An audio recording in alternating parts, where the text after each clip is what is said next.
Fala galeríssima, tudo bem? Rui aqui. Hoje eu queria falar um pouco sobre um livro, na verdade um conjunto de artigos de 1882 chamados Política Católica, que foram escritos na Espanha por um padre chamado Francisco Maria Hernando Bocos. Ele era um defensor dos carlistas, nesse momento na Terceira Guerra Carlista. Eu peguei a recomendação desse livro num podcast, no TED Talk sobre carlismo, e ele cita esse livro como eu só achei em espanhol e as letras tão fracas, falei, bora, e é pequeno, umas 70 páginas, eu falei, bora fazer um resuminho aqui, porque tá bem chato de ler assim, com tá, as letras fracas e tal. Então, para quem não sabe, as guerras carlistas são basicamente quando o rei Fernando VII morreu, eu acho, a filha dele que ia assumir, mas a lei, eles tipo mudaram a lei para ser a filha dele ao invés do irmão, muito rápido assim, não era muito costume, e o rei Fernando VII, eu acho que é Fernando, porque é Ferdinand, né? Ferdinand VII, ele e a filha já estavam meio. A filha era bem jovem, era criança, mas então a regência ia ficar nas mãos dos liberais, e o Dom Carlos de Bourbon, de onde vem a palavra carlismo, ele já era tradicional, bem mais a ver com o catolicismo tradicional. Então tem essa questão ideológica além da questão dinástica. Na verdade isso foi na Primeira Guerra, né? Mas como ele era jovem e a Isabela também, depois teve uma revolta que alguns chamam de a Segunda Guerra Carlista, outros não. E aí depois teve, quando a Isabela II, né, essa Isabela que a gente está falando, abdicou, teve uma outra guerra que seria a Terceira Guerra Carlista, que depois seria, que alguns chamam de Segunda, né, porque se a Segunda não foi só uma revolta e não uma guerra carlista, então a terceira passa a ser a segunda, beleza? Então, vamos ver. Nessa época também achei interessante comentar, em 1882, o Papa Leão XIII o Papa já tinha sido expulso, né, de Roma, ele estava refém no castelo de Sant'Angelo, né, já tinha ocorrido a unificação italiana. Inclusive, quem vai assumir depois da abdicação da rainha Isabela é o é um filho do rei um príncipe da Itália, né? Então, se você está vendo a série da Shockwave com o Evandro Pontes sobre o vaticanismo, né? Você sabe que, tipo, rei da Itália, a unificação italiana, tipo, tudo maçonaria, né? Mas então é interessante que nessa época já está acontecendo essas coisas, já teve a entrada na Porta Pia e o Papa já perdeu muito do poder temporal, quase tudo, né, na verdade. Então, eu só abri aqui uns prints que eu salvei do livro. Então, ele fala assim, no primeiro capítulo.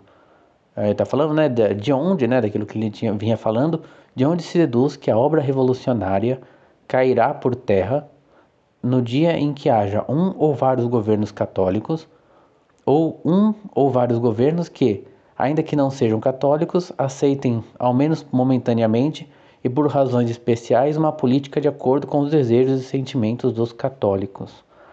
Que quando desejos e sentimentos dos católicos, na verdade, quer dizer, ele está supondo que seria mais correto dizer da igreja, né?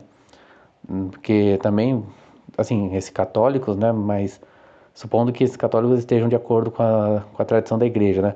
Eu coloquei aqui para falar primeiro a importância do internacionalismo, né? Você vê que ele fala um ou mais governos, né? E de preferência mais governos, e não apenas um. Então, quer dizer, não dá para o nacionalismo no sentido em que, tipo, vou tomar conta aqui do meu país, você toma conta do seu e a gente não interfere um no outro. Cara, não dá, porque a gente é chamado a levar o reino de Cristo para as nações todas, né? Então não dá para você, tipo, ficar só na sua. E também é interessante, ele fala que os governos não precisam ser católicos, né, teoricamente. É que assim, aqui ele está falando para que caia a revolução, né? Então também, assim, o bom seria que os governos fossem católicos, ponto. Mas para combater a revolução, basta também que ele, não sendo católico, que ele siga mais ou menos a direção do catolicismo, né? Mas eu acho mais interessante falar aqui dessa questão do internacional, né? E acho que é importante que esses movimentos católicos sejam internacionais, no sentido de que eles saibam se coordenar internacionalmente e ajudar um ou outro, né? Porque se, por exemplo, às vezes você consegue criar um governo católico num país pequeno e esse país pequeno pode ajudar com os movimentos católicos em outros países, né? Então, só isso que eu achei interessante aqui do internacionalismo. Então ele vai explicar bastante a necessidade de fazer política católica, que é tipo, olha, os católicos não podem ficar fora da política, tal, né? Eu sei, eu tô falando com esse tom meio de deboche, mas realmente é importante, claro, mas é que não é muito novo para quem já tá aqui, já é velho de guerra aqui nesse canal, por assim dizer, né? Mas aí ele coloca, isso é interessante, 3 aspectos necessários para fazer política católica: um partido ou agrupação católica dirigida por um leigo, multitude de obras laicas e programa completo de governo.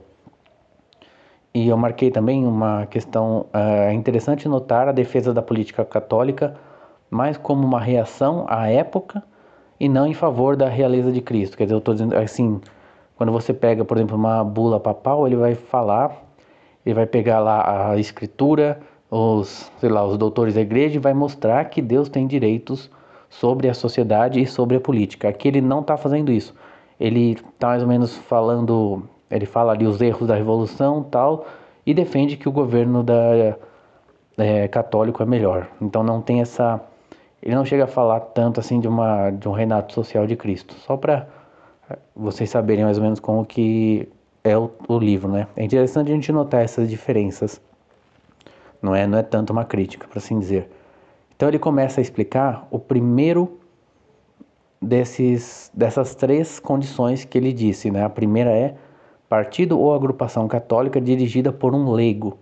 A questão aqui no segundo capítulo é que ele tenta justificar corretamente, né? Mas ele tenta esclarecer o problema de um leigo estar liderando esse agrupamento, porque teoricamente na igreja quem lidera é, é o clero, né? E os leigos, né, seguem a igreja, o clero. Então ele está tentando, na verdade, explicar uma dúvida que muitas pessoas poderiam ter, né, de que, pô, será que não deveria, como é que um leigo vai liderar os católicos, né? Porque, num certo sentido, o leigo está liderando até o clero, num certo sentido, né? E você tem aí uma questão entre o poder, a disputa entre o poder político e religioso, tem também um aspecto de um conflito entre o fiel, entre o leigo e o clero, né? Num certo sentido. Mas, vamos lá, ele fala assim, os fiéis suprindo o papel de Estado, né? Quer dizer, porque o, o Estado tem que ser papel dos leigos, apesar de eles estarem submetidos ao clero, faz parte do dever deles cuidar disso e não do clero. Por isso que eles têm que ir lá fazer isso. Mas aí ele tá. É que eu não coloquei muito sobre esse aspecto, mas ele dá um exemplo de um boicote. Então, por exemplo, os leigos têm que ir lá e sabendo que o Estado não quer seguir os dias de preceito, ele quer que se trabalhe nos dias de preceito, você tem que juntar todo mundo e fazer um boicote para pressionar a ter esses dias de preceito, né? Mas eu anotei aqui que, assim, a gente viu que boicote não está funcionando muito de uns tempos para cá, né? É que também aqui no Brasil tomou-se a decisão de pegar várias festas da igreja que são até dias de preceito, né? Dias que você tem que ir na missa e jogar elas pro domingo mais próximo, né? Que é um jeitinho brasileiro, né? Mas deixa eu ler aqui o que eu marquei. Um exemplo, tá. Mandam as leis divinas a observância e santificação dos dias festivos e mandam as leis eclesiásticas também, né? Que se faça isso. Nos povos católicos, as autoridades temporais não apenas cumprem as leis da igreja, senão que, enquanto podem, na ordem externa a fazem cumprir, e assim, no caso presente, observam o domingo, castigando aos que o profanam publicamente e fechando os escritórios, estabelecimentos públicos e demais dependências do governo. Mas quando as autoridades temporais não fazem isso, quando se riem das leis divinas e as quebrantam abertamente, a quem, senão aos fiéis todos, clérigos e leigos, homens e mulheres, corresponde suprir o que deveria fazer o governo? Então ele está falando disso, né, dos católicos suprirem o que o governo não faz. E aí eu coloquei, bom, não sei se um boicote funciona, mas quer dizer, a ideia é essa, né? E ele também cita muito a ideia de forças numerosas, né? Talvez porque naquela época houvesse sim muitos católicos na Espanha, e me parece que eu acho que a gente já tá mais num. Talvez a gente tenha regredido num certo sentido, mas o problema parece que é mais assim, lideranças bem formadas, né? Tem um equilíbrio aí, né? Você tem. Na verdade, eu coloquei aqui como se fosse sendo uma massa crítica, né? É bem formado, um número pequeno, mas não que você deva evitar coisas grandes, mas é que é ir formando pessoas até que você chegue num número mínimo, né? Eles chamam em inglês de um threshold, né? Tem um certo valor, um número a partir do qual esse é pequeno, mas claro, não é que a quantidade seja desprezível. Mas eu acho que o problema é mais assim a qualidade do que a quantidade nesse momento. Acho que não vai ser um negócio muito de massas, né? Tanto porque o que eu tenho pensado recentemente é que assim, a massa vai mais ou menos onde o grupo mais organizado manda. Isso você vê na história, né? Voltando pro que eu citei antes, a série da Shockwave, do Vaticanismo, né? Que eles falam que era um número ínfimo de maçons contra uma maioria de católicos. E na Rússia comunista também foi assim, foi 2% da população que era trabalhador de indústria, né, que liderou a revolução, e nem eram todos os trabalhadores de indústria, né? Então assim, porque a massa vai onde tem que ter uma liderança que fala assim, ó, o caminho é esse. E a galera vê que tipo o cara tá falando algo diferente, que não tava ligado sei lá, o cara não é corrupto, né, que ele tá falando dos problemas, então a galera fala, não, esse é o cara, e vai junto, né? Então, a questão não é tanto assim ter uma massa, né? Então, vamos lá. Mas para que um exército vença, não basta ser numeroso, senão que necessita de boa organização e bom general. É, mais ou menos o que eu falei. É dizer, necessita uma unidade de mando que imprima seus movimentos a mais acertada direção, sim. Então, quer dizer, a gente está falando duas coisas, acho que está privilegiando um lado em relação ao outro, né? Então eu coloquei aqui, falta análise da situação sem a qual não é possível estabelecer a mais acertada direção. Se tá, tá, porque é o seguinte, quando a gente olha o catecismo, ou por exemplo, eu não sou um grande especialista em São Tomás, né? Na verdade nem sou especialista, não sei muita coisa, mas quando você olha a visão dele do que faz uma ação boa, são três coisas, acho que a intenção, ou a ação em si, né, o que ela é, e o contexto. E então, e se uma delas falha, uma delas é ruim, a ação já é ruim como um todo, né? As três condições têm que ser perfeitas. Então, se você pensar bem se você pensar que a política é tipo uma moral aplicada ao corpo político inteiro, você tem essas três condições na política. Então você tem que a sua ação política depende também da situação. Sem uma análise da condição, como é que eu falei, do entorno, né, da condição em volta, também a sua ação política vai ser ruim, né? Falando puramente em termos morais, assim, então, que seria a prudência, né, se eu não estou enganado, mas isso é algo que ele não fala, mas me parece que é necessário. Então, tipo, na organização política você tem que ter uma capacidade de analisar a situação específica, né? E também a questão da organização. Então, ele cita a organização, mas, por exemplo, você percebe que, por exemplo, se você criar um partido é uma instituição que o próprio jeito dela é liberal. É um monte de pessoas que se juntam, né, vários indivíduos que se juntam e criam um partido. E o mais interessante seria você criar um tipo de organização que tenha laços sociais ali dentro que são de um caráter não liberal e fortalecer essa instituição, entende? Porque aí ela está criando, você está fortalecendo uma certa organização que dentro dele já o próprio jeito dele agir é antiliberal, por exemplo, ou é católico, seria o mais correto, né?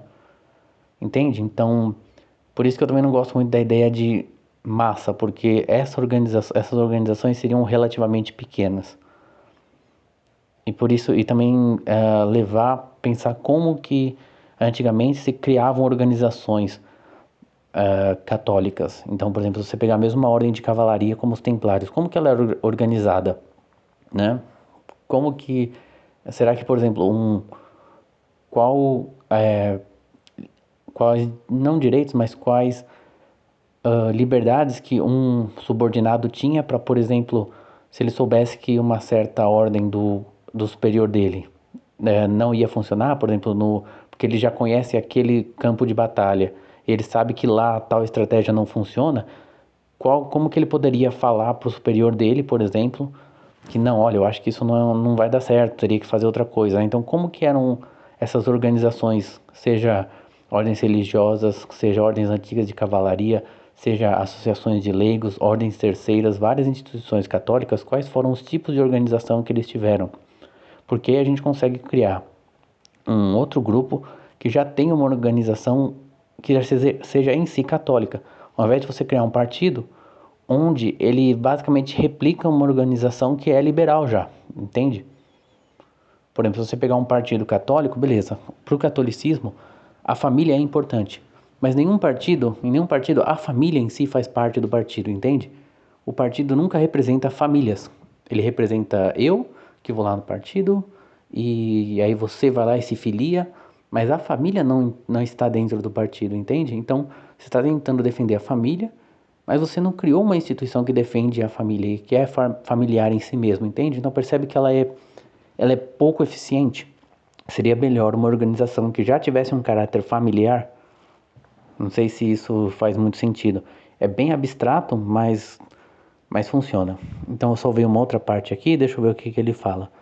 Por demais, em tudo aquilo que não seja essencial, em tudo que não toque a doutrina da igreja, nessa multitude de questões cuja opinião é puramente livre, claro está que os católicos que tratem de política, ainda que conservando a mesma liberdade que qualquer outro cidadão, devem seguir o que a história, as tradições, os sentimentos e os costumes de seu país marquem como mais conveniente, porque isso lhes dará força e popularidade, prestígio e simpatia, e lhes servirá de auxiliar poderoso para a principal empreendimento que se propõe, que é ajudar a igreja e formar governos que a sirvam. Então, beleza. Quer dizer, ele fala assim, você também não querer criar as coisas do zero, né? Você pegar aquilo que já existe no país, aquilo que faz parte do costume, né? Especialmente em nações católicas, onde os costumes já foram meio moldados pela igreja, né? Embora isso esteja meio que se perdendo, mas... Então ele vai para um outro capítulo, que é a conduta dos católicos. Ele menciona o Conde de Man, Albert de Man, que é um cara que eu ainda vou querer falar sobre ele. Eu já separei alguns livros sobre ele. Ele era um capitão coronel, acho até, do exército francês, que ele criou grupos, ele era católico, criou grupos de trabalhadores católicos e ele, tipo, convencia os caras a abandonar o socialismo.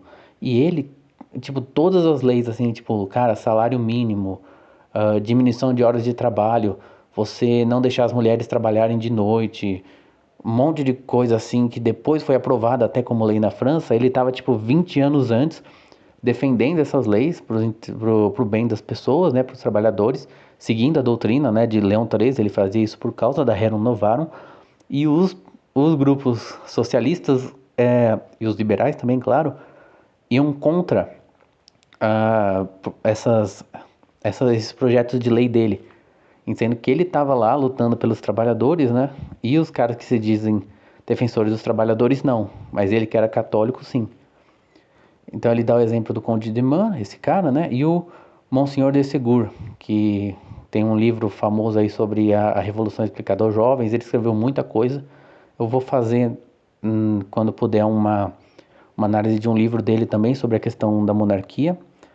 E ele fala, exemplo de ação de católicos que devem estar onde está o maior bem, mesmo que a maioria do país não esteja com eles. Que os dois estavam no lugar certo, né, defendendo as opiniões certas, mesmo que a maioria esteja contra eles. Então isso é que eu achei essa frase bem legal. Os católicos devem estar onde está o maior bem, e não onde já tem mais chance de ganhar, né? Ainda que seja um pouquinho melhor aqui, sabe? Tipo, bom, vocês entenderam. Não precisa dar exemplos, né? Mas aproveitar todas as ocasiões para sacar um bem, por menor que seja, para a igreja. Porém, nunca contentar-se que permitam as ordens monásticas, já que não podemos proibir as associações maçônicas. É porque assim, se proibia, né? Chegou a acontecer isso, de se proibir as ordens monásticas, como seja os dominicanos, os jesuítas, né? Que foram totalmente expulsos, né? Então ele fala assim, você não pode ter essa atitude de que, pelo menos tem que permitir a igreja, já que a gente não pode proibir a maçonaria. Você fala, não, a gente não pode se contentar com isso, tem que proibir a maçonaria sim, entende? A verdade só dá frutos quando se defende ela integralmente, pois o bem não admite aliança com o mal.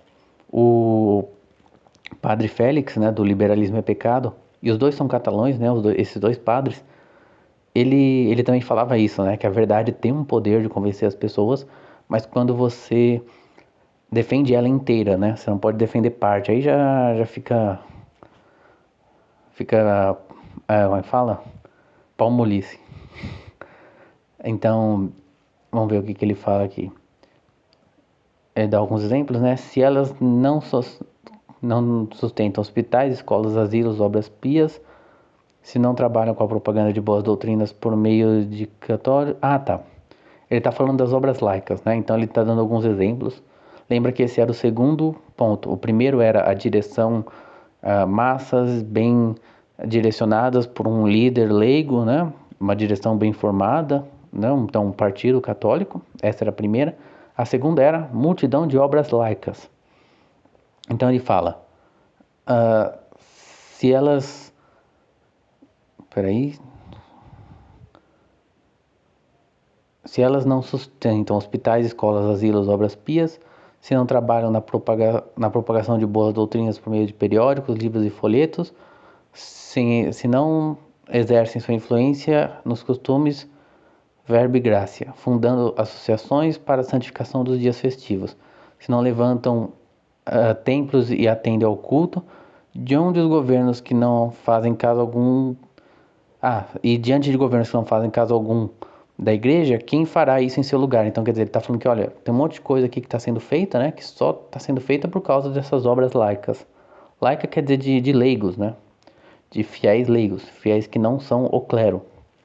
Porque quando você vê o livro, você sente isso, né? Que, tipo, talvez até era uma coisa boa daquela época, que tinha uma coisa assim, olha, o clero que tem que fazer as coisas, eu sou um leigo, então eu obedeço o que o padre fala. Show. E ele está falando, olha, é que a igreja está sendo atacada e todo mundo tem que fazer alguma coisa, né? Todo mundo está tendo que tomar uma parte, né? E na política, os leigos têm um papel mais claro, né? Então ele vai falar aqui das missões, das obras laicas e sua relação com a política. Sem o objeto das obras laicas aumentar o número de católicos, sustentar o espírito religioso e combater pela verdade, não podem esquecer-se por quem dirige a política católica em um país, antes bem há de procurar fomentá-las, promovê-las, protegê-las e estendê-las.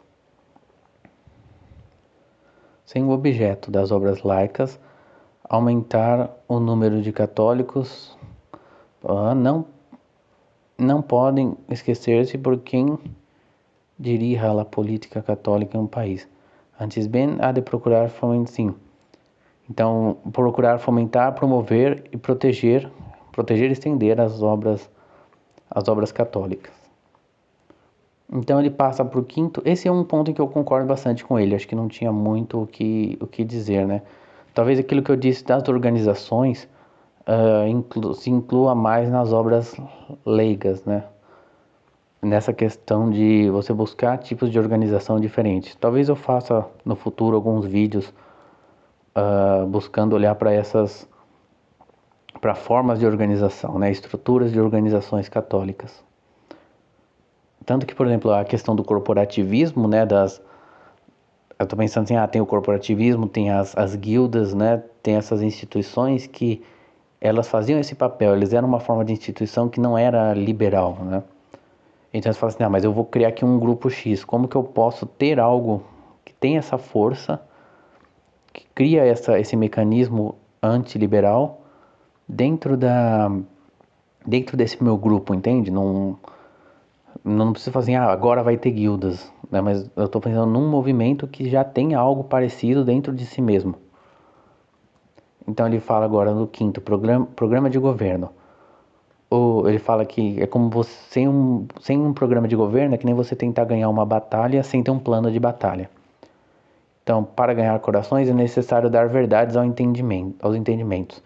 É que assim, nessa parte, ele é muito, me parece muito otimista.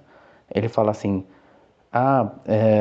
quem tem o melhor plano de governo ganha e a gente, nos católicos, tem a verdade, então se a gente falar, o pessoal vai ver que a gente tem o melhor plano de governo e a gente vai ganhar. É basicamente isso, então eu coloquei ingenuidade. Achei muito ingênuo, embora eu coloquei que eu acho que tem muitos pontos do pensamento católico que as pessoas não conhecem, então se conhecem mais pessoas adeririam, mas eu não acho que seja tão fácil assim. Até você pode lembrar no livro do Padre Félix que ele fala assim, existe uma causa estrutural do liberalismo, que é assim, as pessoas, o ser humano ele é caído, né? Teve a queda, ele é pecador, e o liberalismo é mais agradável para quem é pecador. Ele é um erro, mas o erro é mais agradável para quem é pecador, porque ele diz que você pode seguir todas as inclinações ruins. É mais gostoso o liberalismo. Você fala, eu posso comer quem eu quiser, posso dar quanto eu quiser, né? Então, tipo, eu não preciso ir na missa, né? Então, o liberalismo é mais agradável. Então, sempre vai ter você vai ter sempre estar lutando contra um liberalismo ali que não some, né? Então, quer dizer, parece o contrário daquilo que o padre o padre Bocos está dizendo. Embora realmente eu acho que precisa se espalhar mais a nossa visão de mundo, né? Eu acho que ela tem muitas pessoas, ela ainda não foi defendida como merecia. Na verdade, ela mal é conhecida como deveria, né? A beleza, isso é importante especialmente nos meios mais intelectuais. Porém, a falta de projeto. Tá. Então ele não fala realmente do projeto de chegada no poder. Existe um projeto de governo, mas não um projeto de chegada no poder. E até o problema é que não existe tanto uma diferença entre essas duas coisas, né? Quando você, por exemplo, cria uma organização, tá, você não está no governo, mas você já tem algum poder, entende?